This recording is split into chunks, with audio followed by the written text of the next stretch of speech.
Yeah, some great shows, but it wasn't a regular thing, and you know, I don't know, was it feasible to do a regular thing with those big names or whatever? But and when I found out that Celtic Championship Wrestling were open on the school of Cork, I was like, 20 minutes down the road. Ross Brown was training, and I was with NWR, and I met to Chin. This is the story of one promoter's vision and one wrestler's dream. This is the story of Celtic Championship Wrestling, Chasing the Dream. So, what do you think of professional wrestling? You think of Hulk Hogan, naturally. Steve Austin, The Rock, Triple H. But in recent times in Irish wrestling, Irish wrestlers have made it to the big time in the WWE.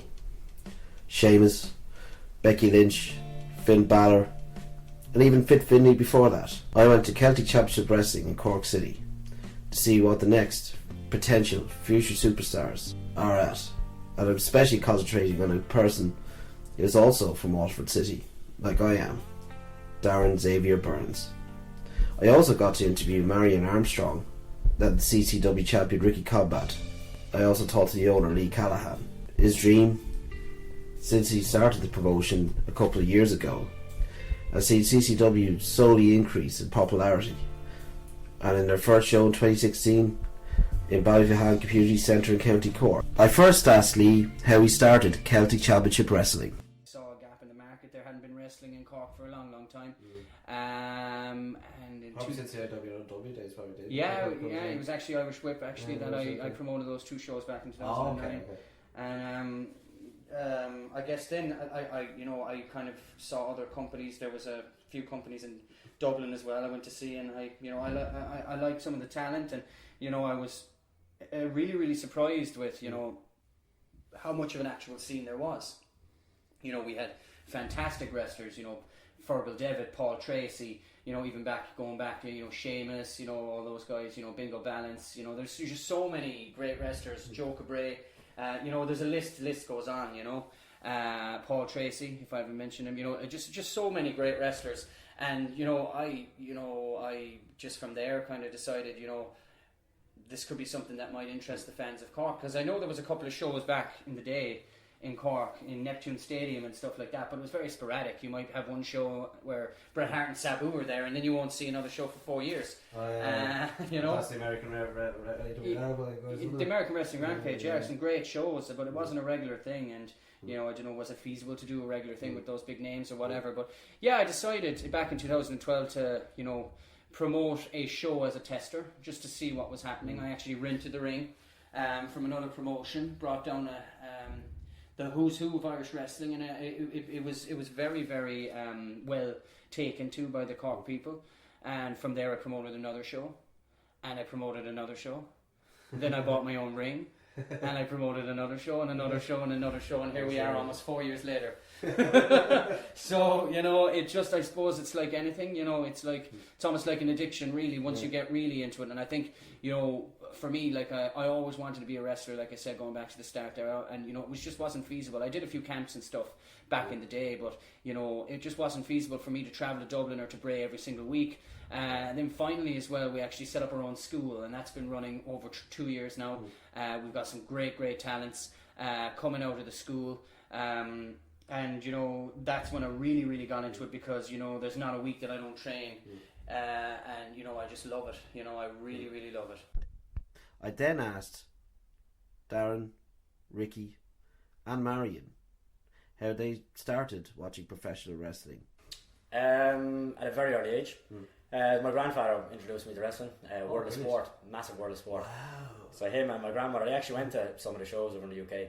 I actually have tickets of the actual World of Sport from the UK, so that was my first memory, just fucking... So how old you would have been, only, 2, 3, 4? Since I can remember. Yeah. That's when I was introduced to it, Like my first ever memory was probably 94, 95, the old entrance of the lighted entrance. Yeah. That's just so vivid in my mind, like watching that and watching Mr. Perfect walking out and all the lads. So I was just kind of born into it, kind of thing, So, and I never grew out of it. So I actually got into wrestling relatively late. I think I was like 12. I have no older brothers or older sisters or anyone that would be an uncle or anything like that would have been interested. So I kind of came through. I think it was first was like Pokemon, and then a couple of weeks later it was WWE, and I remember my classmates broke into like 2 like little factions and stuff, and I wasn't a part of the cool faction because I didn't know what it was, so I kind of had to scramble. So, and it was right during the time of the union and the corporate ministry. So I love that. Some people don't like that angle. To me, it's like amazing. It's never been replicated. I just think looking back at it, for me, it's kind of like it was a bit silly. But at the same time, like you do have a bit nostalgic. Yeah, it was my first time, so I'm always trying to recreate it. Like So I presume you would be Taker. Or I think before I ever kind of knew wrestling, I think I knew who the Undertaker was. And I knew who Stone Cold. I think I knew The Rock. But I think so. But that was my first kind of introduction. Was like I said, when Pokemon came and went, WWE came. Something else. Well, it was perfect. An attitude here. Also. Just the tail end of it, I think. Or maybe right in the gut of it. See, that's an interesting one. I always find. I don't remember a time where I didn't have wrestling in my life in some way. Yeah.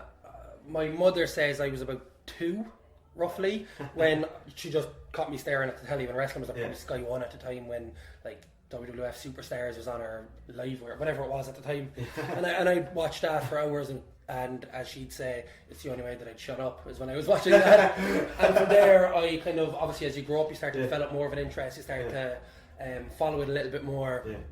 Then I started to, like, as all kids at the time, fighting on the street, pretending to be the favourite wrestlers, all that kind of stuff. Everyone's done it. Exactly. Everyone's done it. And from there, it's kind of always been a part of my life. I've been obsessed with it. I remember in secondary school I used to claim that it was my religion. I was absolutely. It's religion. Vince McMahon is the god. You know what I mean? It's that kind of a way. But no, it's always been a part of my life that way. I've always had one foot in wrestling in some way or another, whether it be just a general interest as a fan, being involved with it with CCW now. Obviously, I've done a few other ventures regarding wrestling and stuff like that as well. I then asked him, when did they become serious about becoming a professional wrestler? Probably in school. There was no schools available to me, training schools, so I decided, why not do backyard wrestling? Backyard wrestling, I suppose, I was probably the most influential backyarder. They're all still there, available. How many people did it? Oh, we had so many people, because I used to run it in school. So I was in a school at St. Paul's. So I had literally people coming up to me on a daily basis. When can I come up? When can I go training? Or when can I do the show? Because we actually had a pretty good setup. Like, we used to rent a room in Tyker. So we got the room, and we even got mats from the school, crash mats. We got the gymnastic mats. So we had a good little spot. Then we had a chap as well who loved directing, filming. So he used to record all our shows and edit them, and we had a pretty good setup, And back then, probably our setup was better than some of the stuff you'd see back then from the professional lads, do you know what I mean? Or editing and recording and so on. So it's just from there, we got really hardcore. But I had to stop then after a while. People were getting seriously injured. Had broken arms, broken legs. One of the lads, we did a slam through. It's called a floorboard, laminated floorboard. It sliced right through his leg. So, and it was the cleanest slice ever. No blood, but you can literally open his leg and see his bone. So I was thinking to myself, it was all on me, So I was thinking, this is getting a bit heavy. Obviously, you must have got angry parents. Well, no, because not really angry parents. It was they go back to the parents and say, I was on a swing, or I was playing wrestling. So they didn't even tell them? No, not at all. And then it started getting a bit more attraction as well, so we started letting people in to watch the shows. And then it started travelling. And were you charged? Yeah, of course, all went in my pocket as well. As it does. Too right. But so I started getting big crowds and stuff, and I was thinking, this is a bit heavy, we're not professionals, we're not insured. So the minute I left the Leaving Cert then, I looked up schools and I saw either Irish Whip or NWA Ireland. Irish Whip was in Dublin, and NWA Ireland was in Wicklow. I was only a learner driver at the time, so I couldn't go on the motorway, so Irish Whip was out the road. So I took the coast road every week, every Sunday. I went up to NWA Ireland. Without a doubt, still standing there. He was trained there at the time. This is a great one as well. Every Sunday you'd go up there, and the head trainer was you'd have Paul Tracy, Phil Boyd, Maxer, Jordan, Danny Butler, Justin Braid, Jordan Devlin. It was crazy. You take it for granted now, but back then you were just, you know what I mean, you didn't really think much of it. So we're doing drills and that like that. You're standing next to either Max or Jordan. You're just doing drills with the lads, you know what I mean? Just on a normal Sunday. What an experience, I must have been maybe in my, kind of towards my late teens when I kind of heard the name Seamus O'Shaughnessy, and I think by that stage I was aware of Irish whip wrestling, and that was definitely one of the first ones. And it wasn't until I was about, I think I was in my early 20s, I was maybe 21 or 22, and I actually ventured up with a friend of mine to Fight Factory. Oh, yes. So it's kind of funny because I met a bunch of guys who I know, I guess I know them, you know, to know and stuff like that. Yeah. But at the time, you know, not that they were nobodies, but just that, like, I had no idea who they were at all. But now I completely have a whole other level of respect for these guys. But a lot of them are still there now. Some of them, a couple of them have moved on. But like a lot of big names, I guess Jordan Devlin was one guy that was there at the Sean Maxer Guinness or Sean Maxer Brown. Yes. Obviously Phil Boyd was there, and Peter Farrell or Justin Shape was there. Am I leaving someone out? I can't leave anybody out. And Paddy Morrow was there, so he's since retired. So that's my only interaction with him. You know, possibly me up until now. That's the only time I've ever met him. But, so that was my first one. But I remember at the time my friend and I, we really tried to make it work, going up and down. But it was just one of these things. It was if it wasn't him that could make it up one weekend, it was me, and vice versa. And then other things got in the way, college or lack thereof, college, and you know, and trying to. I'm going back to college, like this, like so. And then it wasn't until I think so 2.5-3 years ago, kind of almost now, that I found CCW, and at the time I actually was in college and I was up in Galway as a transpired. And so like I couldn't do nothing. Apparently Emerald Wrestling is up in Galway, and I tried finding them on the map. They're there somewhere. They're there somewhere. I know they exist. It's like it's just finding them is the trouble. But so I had it in my journal to go and do it. It was in my bucket list or whatever to check this place out. And I think right around the time that I kind of got back and was ready to dive in. Head first or feet first, whatever. It was right around the time that they ended up leaving one training place and coming to another. So I remember looking on the site and I was like, "Are you guys still training?" and stuff. And very, very coincidentally, it was. I think I'm giving you the whole story here, but very coincidentally, just my gym where I'm joined. I was in there one day and I just started talking to this guy, and he turned out to be Blake Norton. Right. So who Blake at the time, of course, was the trainer. Well, he was about to become the trainer of the new school, which in Championship or in Celtic Championship in CCW Celtic Championship Wrestling, and so we just got talking, and he just informed me that like they were starting up, and you know I should maybe check it out, and might have a knack for it. He said I had a good look for it, and I think from then on I was really hooked. I must say that, you know, from day one when I went up to Fight Factory, I was hooked, but it was difficult to get up and to come down. It was just, you know, and there are other things in a way, like your mom giving her petrol, and it is really difficult. I will, you know, I definitely agree that like if wrestling's your dream, you should go everywhere you can. But it's easier said than done. It's okay, you know, especially when you've got a couple of things on. Like I said, you know, if you're in college studying to be, you know, wrestling is sort of like. Well, sorry, just what are you actually studying in college? I finished college. I'm a qualified. I don't know if I'm qualified anything, but I have a master's degree in marketing. Okay. And I have an arts degree and like a business degree as well. So I think the college is using. Clever man. I know wrestling. So I saw, I think it was a flyer or a poster in Welsh Sports in Cork City for a training gym in Ballincollig, which was the NW Ireland training gym. Yes. That was the Cork version was run by Ross Spring. Yes. And the Dublin or Bray equivalent of it was run by Paul Tracy and Fergal Devitt, aka Finn Balor, obviously. Yes. And this was kind of like the Cork contingent of that. Yeah. I lied and said I was 16 to get in. I was kind of a bigger guy anyway, but I wasn't tough enough for it. That's the thing. Wrestling is not easy. It's not one of those things you can just come into as a 14-year-old who. Yeah. So what year would this would have been in? I don't know. I was 14. What age am I now? 27 now. Yeah. So that was how long ago? So 13 years ago, so we're talking 2002 or 2003. Yeah, exactly. It would have been around then. Yeah. And the gym, I think, at that stage was up and running about 6 or 7 months. Yeah. And the one in Bray was maybe up and running maybe a year. Yeah. And I trained there for a year and a half, 2 years. Never had a match. I wasn't good enough to have a match. I was clumsy. I was awkward. I was terrible. But I was still interested. And you couldn't deter me. No matter what happened, I was always there. Went up to a few training camps in Bray and stuff like that. And no matter how, the standard up there was phenomenal. And I was bottom tier completely, and I no problem admitting that. I But then the school shut down. Ross Brown moved away, I think, and it shut down. And I obviously stepped away from wrestling for a while. I broke my leg in 4 places, broke my femur in 4 places, and that made me assume I'd never go back to it again.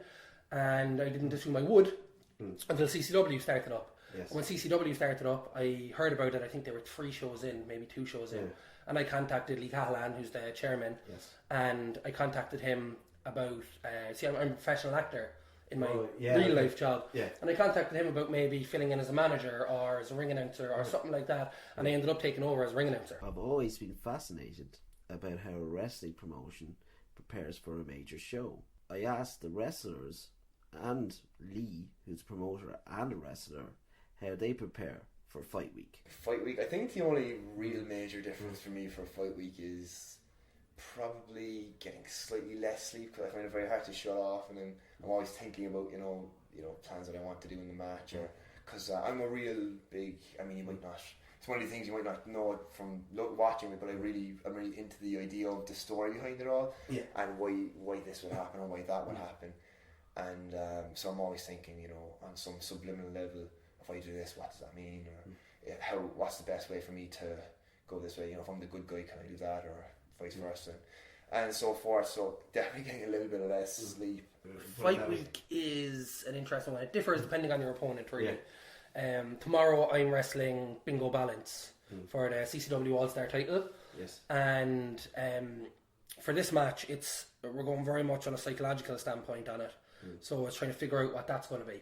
Like, we were filming promos now this week and stuff like that, so there'll be a back and forth of stuff that will be filmed and put up online. And it's very much an angry, passionate kind of feud where we really dislike each other, and there's no real reason why we dislike each other. We just dislike each other, and we're 2 people that clash, and that's interesting, I think. And it's trying to flesh that out at the moment is what's interesting to me this week and this Fight Week.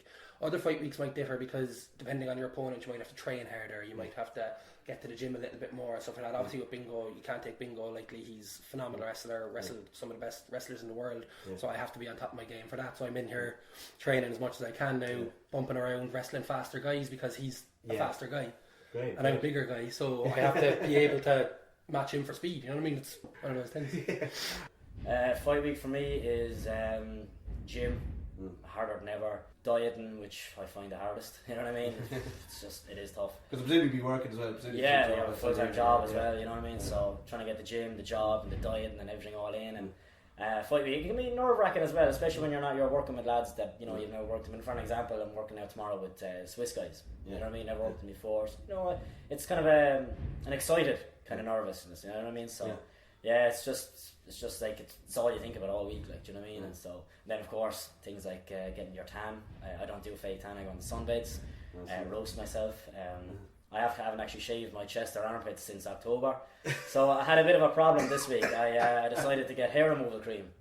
Never again. Okay, right now I'm covered in hair and patches and there's a lot of work goes into the shows, and you have to keep it consistent, especially if you're doing more shows, if you're doing monthly shows. We started off doing kind of quarterly shows, so we had maybe 4 to 5 shows a year at the start, and then that increased to like 10 shows, and then now we're doing like monthly. So you just got to be very consistent. You've got to have your online marketing. You got to canvass the area. You got to have a lot of posters, a lot of flyering has to be done, and again that comes into paying your dues. The trainees have to help out with that. Sometimes they don't. And sometimes they don't get any opportunities because of that. There's a lot of canvassing, there's a lot of promoting, sharing on Facebook, this kind of stuff. Training hard, like you're gonna be like you should be training 3 days a week, wrestling training at least minimum, and the rest of the time is just in the gym, being healthy. You know what I mean? So a typical show week now. This week. We were training Tuesday, we were training Thursday, and we're training here now on Friday because we're going to miss tomorrow's session, and then we have a show tomorrow. So we're going to train tonight until midnight. Then we're going to take down the ring, leave it just here on the side of the gym. We'll come back tomorrow at midday, load the van, bring it to the venue, load up the ring, set up the sound equipment, set up the all the merchandise stand, all that kind of stuff. Set up the music, set up the lighting, and then we're going to do a show. We're going to do a show. We're going to get in the camera guys. We're going to film the show. How much of like a crew, let's say camera guys, would you have like? We have 2 camera guys. Yeah. We've 1 photographer and 2 camera guys. So sometimes it's a hard cam and 2 mobile cams. So it just to film our stuff. And then we're going to do a show. Then around 9:30, 10 o'clock, we're going to load the van, bring it back to the gym, pack away the stuff, and I guess go for a few pints and chat about how the show went, you know, and hopefully nobody got injured, you know, and hopefully the fans really enjoyed the show. I got unprecedented access to the CCW gym, where New Zealand flyover Sarah J, who actually has experience working with WWE, was training the advanced teams, while Adrian Jonahans and Kurt Simmons from Switzerland were teaching the beginners class. One thing I noticed was the passion that all the students had, whether they were advanced and at the top of the card, whether they were beginners learning their craft. Here are just a few sights and the sounds of being a CCW wrestler in the CCW gym.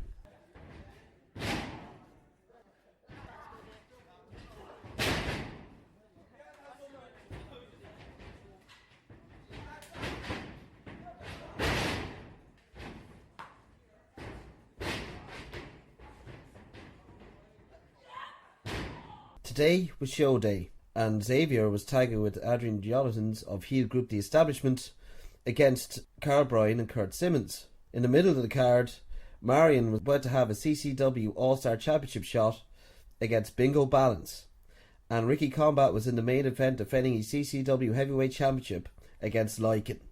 What I didn't know at the time was going to be a big twist for Darren in the middle of the show. And now I'll let you have the ring announcer to announce the start of the show.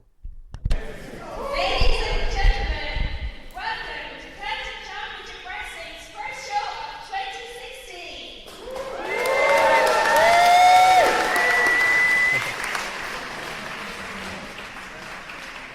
Ladies and gentlemen, our first match is a tag team match set for 1 fall.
Xavier lost his tag match, but that was not the last time I saw Xavier in the ring that particular evening. After Marion lost his match to Bingo Balance, Lee, as leader of the establishment, ordered another CCW All-Star match between Bingo and his opponent, Xavier Burns. And Xavier came out on top to win his first ever singles title in Celtic Championship Wrestling. I was delighted for him, and he deserves this for all the hard work he put in over the last couple of years to get to the point he is at now. Come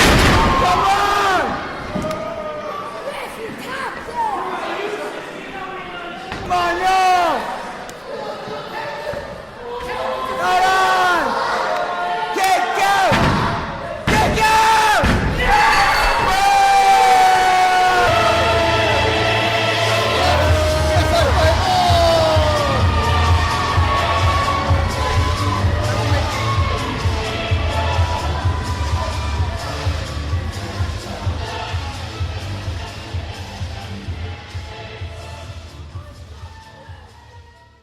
In the main event, Ricky came out on top in his CCW heavyweight title match against Lycan. Both men put on a great effort as the crowd, kids and adults, appreciated it. Back!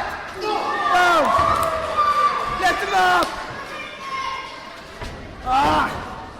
Tap! No! Come on, go back! Go!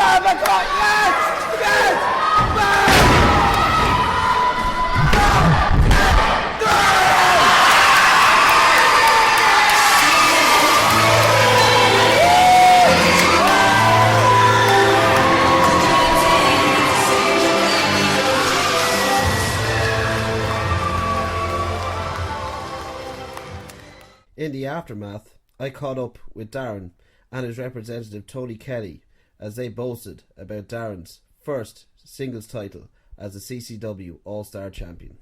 Oh, how ironic it is that a man called the Messiah came and saved CCW from the lies and bullshittery that is bingo balance. You know, I stood in a CCW ring not 3 months ago and I said that I had somebody who was going to take the All-Star title away from bingo. And here we stand, Tony Kelly and Xavier Burns, and what's around his shoulder? The CCW All-Star title. Bingo, these people out there, you may have fooled them, but you didn't fool us. Because previously I had another client. You remember him? I do. I came in here and myself and him, we took another title in CCW away from Bingo Balance. And you said that night that you would leave forever. But yet tonight you were still here to defend the title. So you're a liar. So maybe the embarrassment of this loss will drive you out of this company and away from us for good this time. But this one is so much sweeter, lads. You see, it's so much sweeter because this isn't just a client. This man is my friend. And we're putting Irish wrestling on notice. Not just CCW, but the whole of Irish wrestling. Tell them why, Xavier. This is exactly why.